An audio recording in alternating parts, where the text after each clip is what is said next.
Hi. As you can see, we are in a cemetery. And we are in a cemetery for a good reason, namely that it is the fitting place to shoot the thought of the day.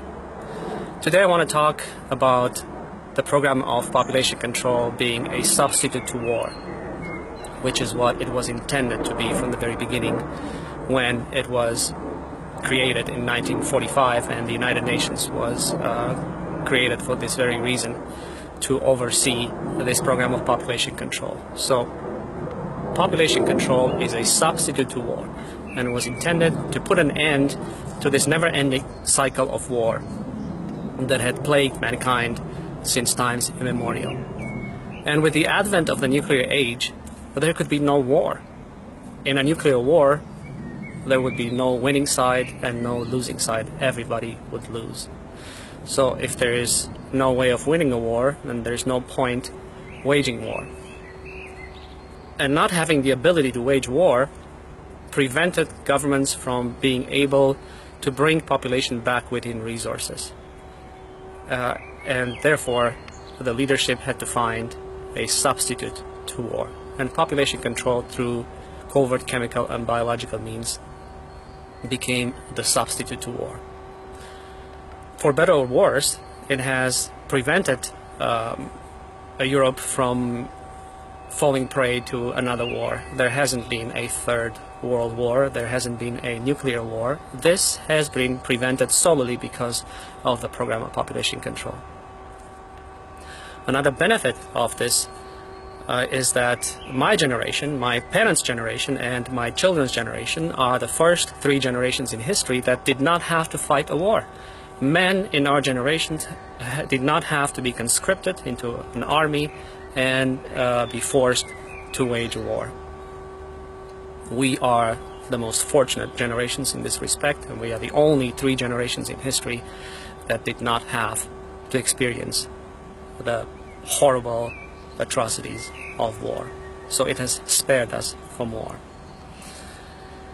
Another benefit is that, unlike in the past when war acted as a form of maintaining the population within resources, men died by the millions in the flower of their youth, in their 20s or 30s, at the point of a gun, in the trenches,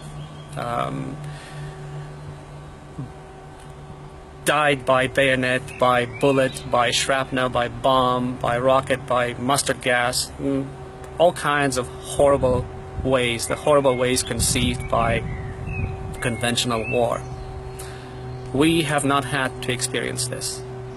Instead of waging war against one another through conventional means, a country waging war against another country, our governments decided to wage war against fertility.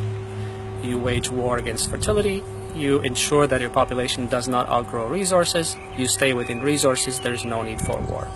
And it has worked beautifully. The wars that have happened since 1945 have happened prior to the introduction of population control in these respective countries. So people always say that, well, there have been wars since 1945. Yes, there have been wars, but not in Europe. There have been wars in Vietnam and Korea and so on, and that was prior to the introduction of covert population control methods in these countries too. Actually, the wars that happened in Korea and Vietnam paved the way for the introduction of population control.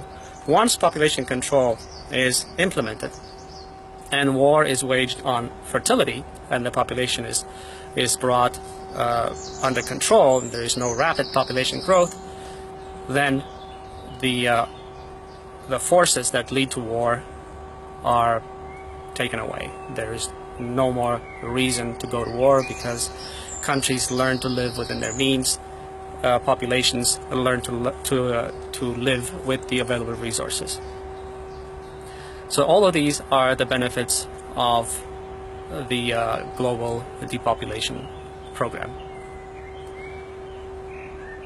We are all beneficiaries and we're all victims. Today I talked about the benefits of this program. Tomorrow I will talk about the drawbacks of this program, and there are many.